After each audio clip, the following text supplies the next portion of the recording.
Welcome to What Do You Want to Do, the show that will hopefully help you figure out what you want to do in life or reconnect you to what you love doing. Each show has a guest who is doing what they want to do, whether it's in their career or in addition to their regular job.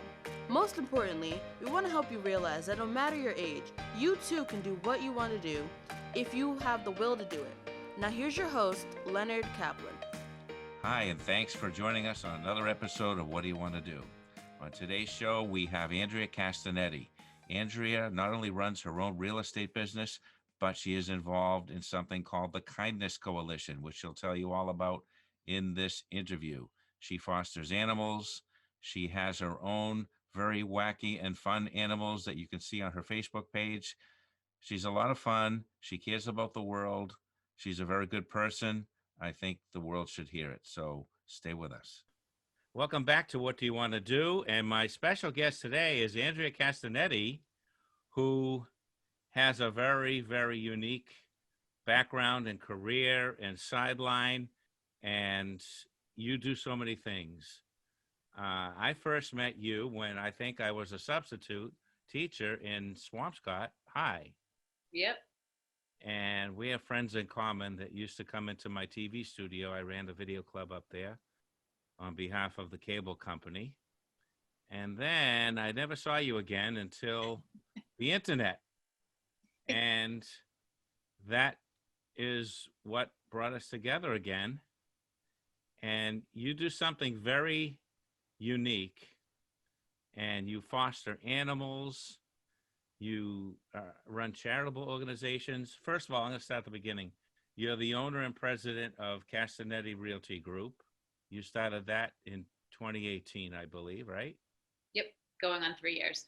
And the Kindness Coalition of Massachusetts, that's what I want to talk about. So you do things beyond your normal career, as most people do not do.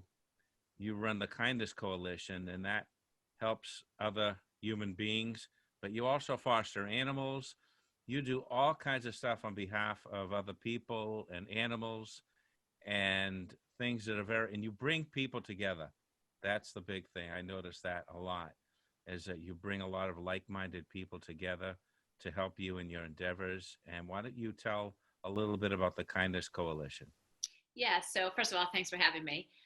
The Kindness Coalition started, I always did charity work in some capacity throughout the years.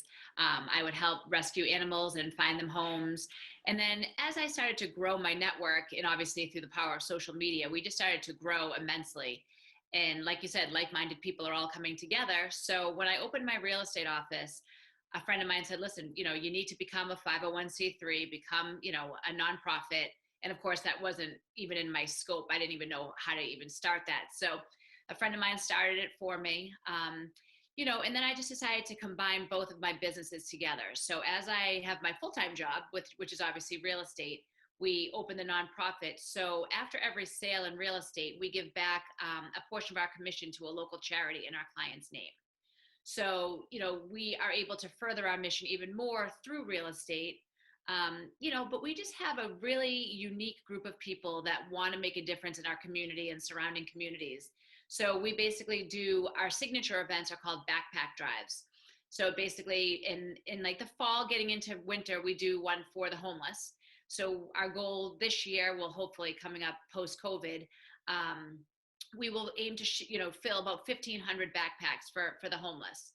So we bring as many people in the community together. We usually have about 500 people come. We fill the backpack ourselves, and then another local nonprofit comes and picks them up and distributes them to the homeless in the community. That's amazing stuff. Yeah, it's pretty incredible. Now, when you were in school, grade school or high school, did you ever know you were going to do things like this? Oh, God, no. Nope. I went to college for 5 years. I was first in nursing school for 2 years and realized that wasn't for me.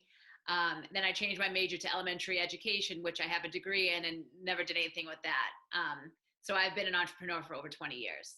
So what did you do before Castinetti Realty? I think you were working for another realty company to get used to what that was all about, correct? Yeah. Yep. So basically, when you first become an agent, you have to work under another broker. A few years in, I just realized that, working for myself is really the only way that, I see best fit for me. So, I went out on a limb as a rookie agent. Again, it's only been 5 years that I've been an agent. And I just decided, we're going to take a chance and we're going to open my own office. And, knock on wood, we have a successful group of people. I have 14 agents that work with me. So it was a smart move. I think a lot of it is your attitude and your personality, and you're very positive. And now I haven't talked to you face to face since high school, right? Many years ago. Many years ago.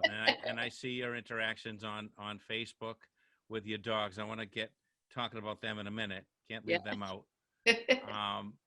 A theme of this show is that people have good intentions sometimes, but they don't follow through with actually doing something about their good feelings, about their goodwill, about helping other people and animals in the world.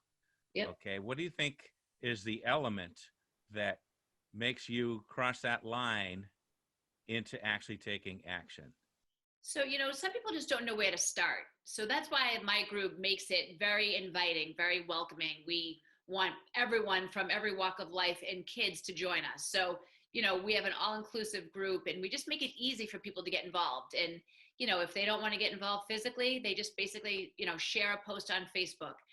If you can't afford it financially, share a post, and we have our private Facebook group. So, I just keep everyone informed of what's going on, and I let them know what's going on in the community. And, so many people step up so quickly, especially with the coronavirus.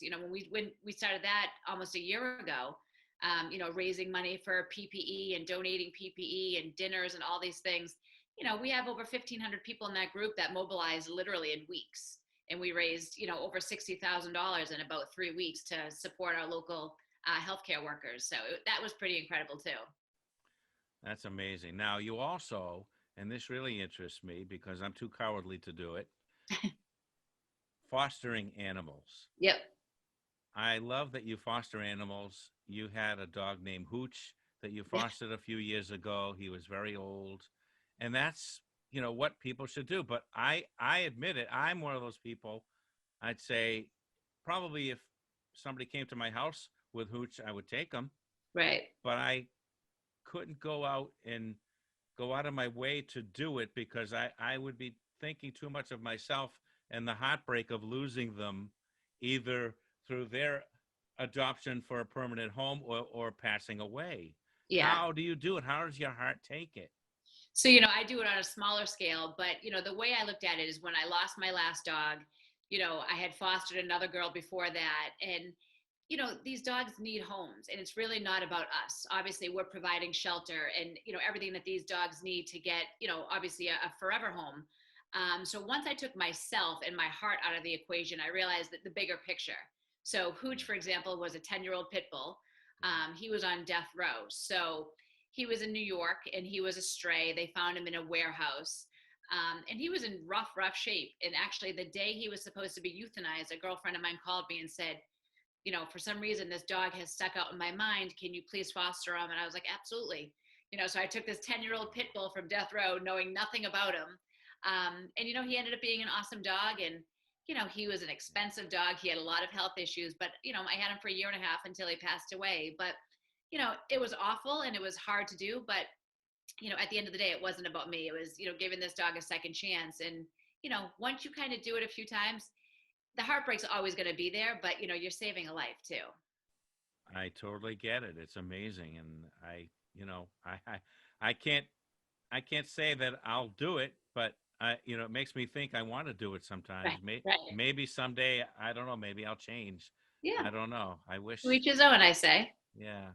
Tucker was going to be a foster too, but he's permanent, so couldn't get rid of him. That's for sure. That was amazing. Now, the most entertaining part of my morning is seeing your pictures posted on Facebook. And now Tucker and Brody have their own Facebook site. Yeah. You still use yours more than theirs. Of course, yeah. For the pictures. They're a And lot they of fun. get all kinds of mischief and personality clashes. And it looks like a lot of fun. Yeah, they're awesome. But I know it's a lot of work. It is. Yep. Running a business, running a nonprofit, 2 puppies, and, it's crazy, but, we're on lockdown anyways. So I'm happy that they provide entertainment for so many people too, along with myself. So. And I think you hit upon something, when you offered the calendars, they're free, but you say with a donation to one of the groups that you support, that's perfect. I think that would sell a lot. I think you should make a big campaign out of it next year. Yeah, it's funny. I didn't think so many people would actually want a calendar of my dogs, Yeah. but I always like to try to support other local nonprofits. So the Worcester Animal Rescue League, I do a lot with, and I said, you know what, this is great. If people want to make a donation, awesome. Give $5 if you want. Who cares? But we've donated 200 to them already. I think we've given away. We're on our 15th or 16th calendar, so yeah, it might be a yearly thing. It's such a natural thing because you lay the groundwork all year unwittingly with the pictures. The Right. awareness is there. Everybody wants to see Tucker and Brody, Right. and it's just a perfect thing. Some Yep. some charities, when they get too big, sometimes they're okay. Where's this money going to administration? But Yeah. we know that 100% of the money is going for the charities that you Right. promote. Yeah, we don't take any, we take zero money. No, we take nothing from this. 100% of everything we collect goes right back out. So, What's the biggest charitable thing that you've been involved with, campaign? so yeah, probably the coronavirus, the group that I formed, I don't know, when did we first get locked down? Probably last March. March. So like I said, we've donated over 10,000 N95, KN95 masks, thousands of other handmade masks, and, tons of PPE. That was probably the biggest endeavor that I took on. That was like a full-time job.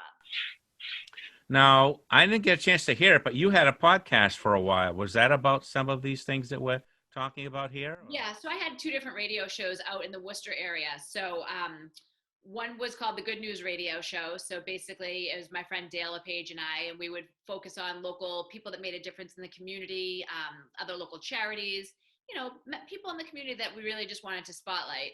And then the other radio show I had was all about real estate. I see. So that's to both worlds. So, what do you want to do here on this program? We like to tell people how they can get involved. How can they do what you do? Where would somebody say in high school? Where would they start? Where would a high school student start?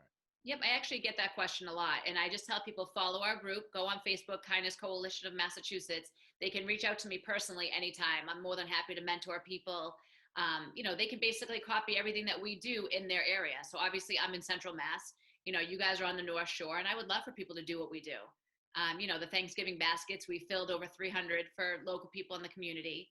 We're always doing something, and I would love to see, I always say kindness is contagious. So if you see something that interests you, rally around your community and get people involved. And, you'd be amazed at how many people really want to step up and help.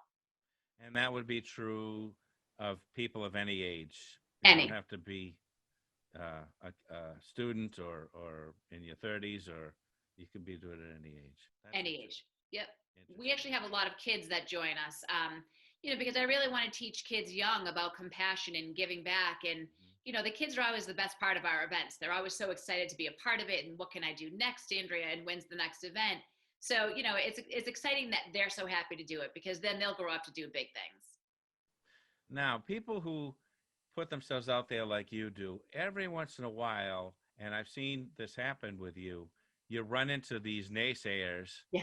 And people who just are very negative inside. Yeah. How do you deal with those kind of people? When it first started happening, I took it very personally, and I'm like, oh my God, like how is someone finding any negative in anything that we're doing? Right. And unfortunately, there's just people out there that, misery loves company, and they want to, they don't think that people do things for the right reasons. But when people really know, for every one of those, we have 200 people that are behind us in a positive way. So, I've learned to brush it off. And, I always tell people, if you have a question about anything that we do, talk to me. I'm more than happy, and, full disclosure, whatever you want to know about what we're doing, just ask. But, in life, you can't please everyone. So, you just skip past the negativity and focus on the positive.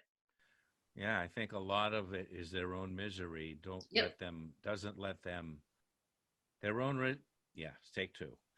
Their own misery does not let them believe that you have sincere intention. Right. I think you have an ulterior motive. Right. And what could the ulterior motive be? It's amazing how some people think, but you know what? There's way too much positive to even focus for even 2 seconds on the negative. Right. Well, that's great. That's great. Now, if people want to get in touch with you or any of your organizations, how can they do that? Yep. So they can find me on Facebook. You'll see me under Andrea Castinetti. You'll also see Castinetti Realty Group. You can send me a message on either of those. Obviously, I can provide you my contact information as well. But I would love for people to get involved and pick my brain on things. I don't know everything there is to know, but I've done a lot and I've made a lot of mistakes. So if I can help people in any aspect, then my job is done. Great. Well, I want to thank you for coming on this program. And Cool. this was very sudden. And well, we planned it, I think, for a few weeks or maybe Yep. 1 week. Yep. A couple days Uh, ago. any words for our audience here?